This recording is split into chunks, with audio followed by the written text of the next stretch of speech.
So I started coming out here really bad or whatever, and didn't want to come home. Didn't want to come home or whatever, and would stay out all night. His mom was getting tired of that. She's like, oh no, she's staying out and not coming home and at least assist with her daughter. Let her stay out there. I can't believe. Let her stay out there. 28. So it's too cold outside to be outside. Yep. And I promised the people a part two. So, since we're inside, Erica said I got 20 minutes. Let's find out who Erica is. So, in the first interview, you basically let us know that your parents was, strict. You wasn't really digging that. But after the interview, you informed me that your parents was white. So could that have been part of the problem on why y'all wasn't getting along? Well, let me just clarify when I say my family is white. My mother's side of the family is white. Her mother is full Caucasian, her dad is biracial, and she is biracial. My dad, however, I consider my mother and my grandmother my parents. My father was in prison for almost all my life, so I just recently met my father, but yeah, that's a whole nother story. I don't consider him my parent, just sperm donor. My parent is my grandmother and my mother. That's who raised me, that's who took care of me, that's who household I lived in. We all was close-knitted and lived in the house together. So did you have any siblings? How many siblings did you have in the house? On my mother's side, I have 2 younger siblings. I have a younger sister and a younger brother. And all y'all stayed in the house together? Yes, my grandmother, my mother, my younger sister, my younger brother, and myself. So you was the oldest? Yes. So why was you bucking the system being the oldest? Was it because you was the oldest, they was a little more strict on you than they were on everybody else? That and just a boring childhood. No, we never really went any places, never went to any events. Like your cousins and your family have birthday parties, events, we never really went. We stayed at home all day, every day. So y'all didn't do family reunions? No. Family outings? We went to school, we did homework, and we went to bed. So why was y'all being secluded like that? I think it had a lot to do with my mother being without a significant other. She put all her, I wouldn't say frustrations, but all her everything into making sure our house was tight, ran on a tight ship. It's kind of hard to explain.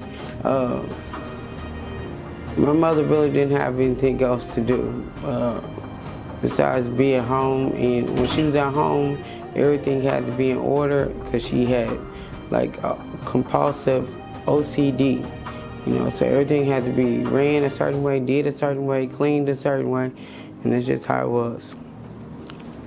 So did that affect you because you had to, kind of deal with? It affected all her children. So how are your other siblings doing right now? Well, my sister works at DePaul.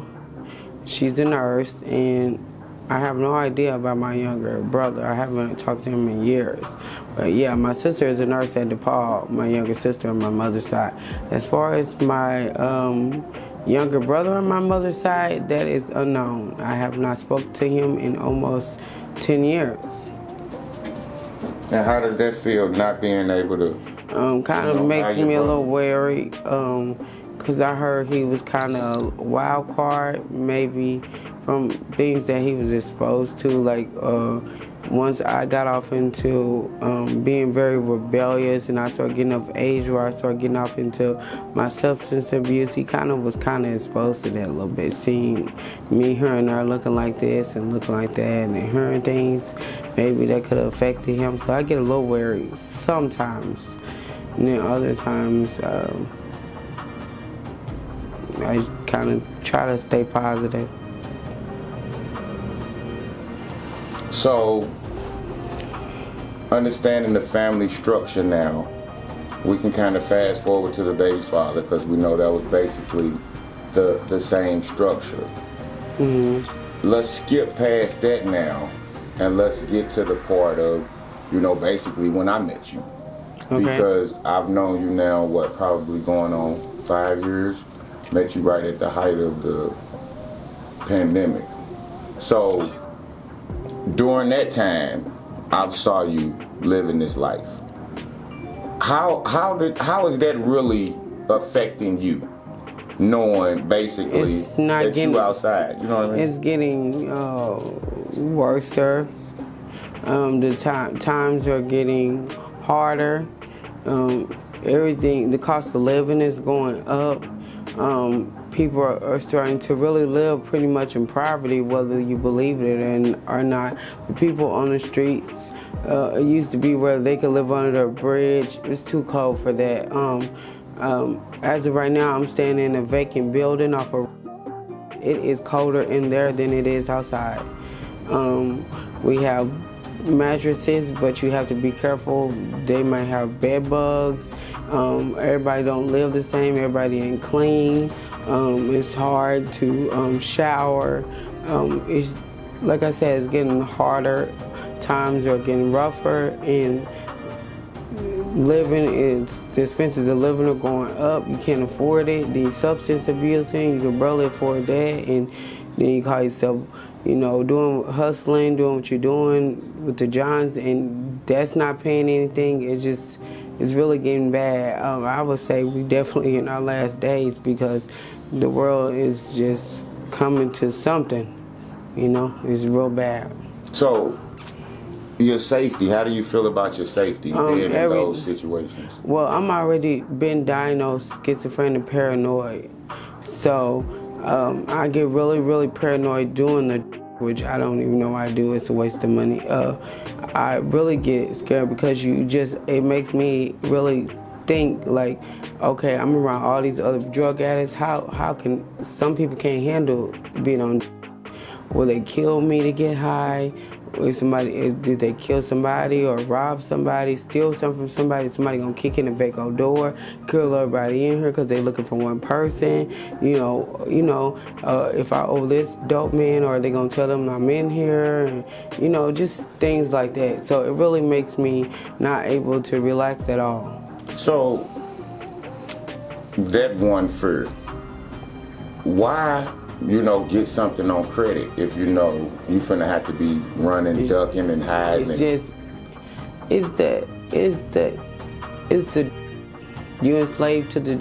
It'll make you kill, steal, and destroy. And not just that. It's not that you even so much have no intentions of paying them back. It's just you get it and you'll say, But then when it's gone, you're just like, man, I should have paid them. But I usually pretty much take care of everything I need to take care of. But I used to be real bad at borrowing stuff, like on $300 or $400 almost.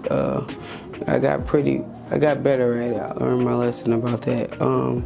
But yeah, it's like you don't have the intent of playing them. It's just like when you get this money, it's not enough. I'm gonna make it stretch, give me something to eat, and pay him, or pay him, then get me something. Oh my God, and one ain't gonna be enough. It's just like, yeah, it's all screwed up. So never getting in debt would work, because then anything that you get, you would always be able to manage it.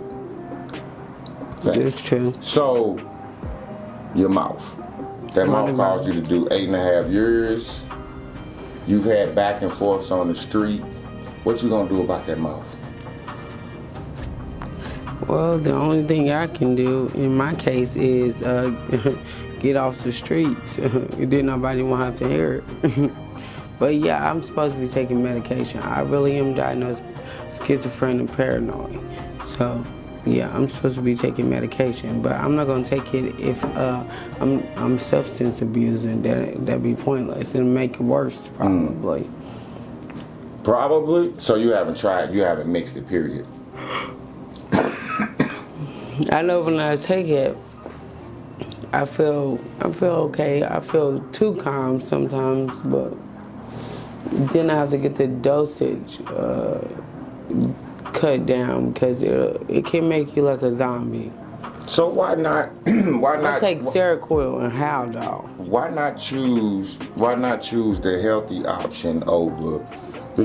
Because if you could take your medicine and your medicine keeps you calm and gets you back on point, maybe that could help you in your process of getting off of the streets, opposed to just, you know, steady fighting with this, hoping, you know what I mean, that the help just comes that, you know, aligns perfectly with what you need.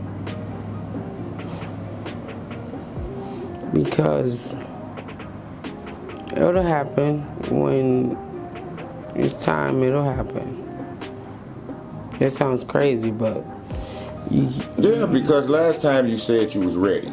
You know. yeah, what I mean? I was ready. I was at the point where if I was making myself be ready, it was I suit myself to believe if I got in the habit of doing something else every day, I might just fall into that habit and it'll become an everyday thing, like a ritual, and then it'll become a lifelong, you know. So are you stuck in this cycle? Do you believe you're stuck in this cycle? Yeah, as of right now, this is the worst I've ever. I've been on the streets for years and years. This is the worst I've ever lived, especially with it being cold. I hate the cold, being too cold. You know, this is the worst I ever lived. So being Not just to mention, not only take care of me, I take care of my significant other, which I do have right now, and his sister. And we all live in the same vacant building, and it is extremely cold in there. And I have to worry about if he got food, she has food, I have food. I gotta get. They do. I don't do. They do. So I have to buy them pills out of my money, from my. Oh, why you gotta take care of them? I mean, It's they just don't I'm have a no hustle on caretaker. them? I'm a caretaker. That's all.